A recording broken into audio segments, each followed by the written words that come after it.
కస్టమర్ల లెక్క దుకాణాలకు వస్తారు. అందరు సూపు ఓ దిక్కు, వాళ్ళ సూపు ఇంకో దిక్కు ఉంటుంది.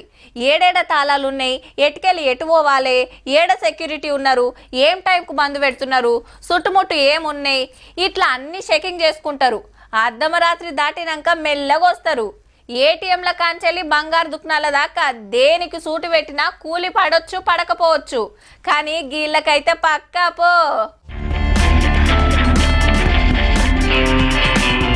వారే వా, స్క్రూ డ్రైవర్ తోటే గల్ల తాళం తెరిచిండు.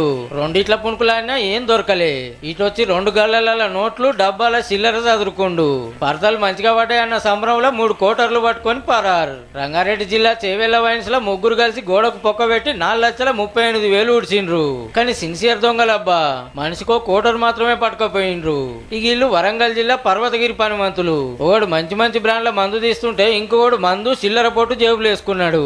అట్టపెట్టలున్న పైకం వీడెత్తుకపోయిండు. దుఃఖం తాళం బలగొట్టి 51,000 పైకం 33,000 విలువైన మందు పట్టుకపోయిండ్రట. మంచి పోతగాళ్లే ఉన్నట్టున్నారు.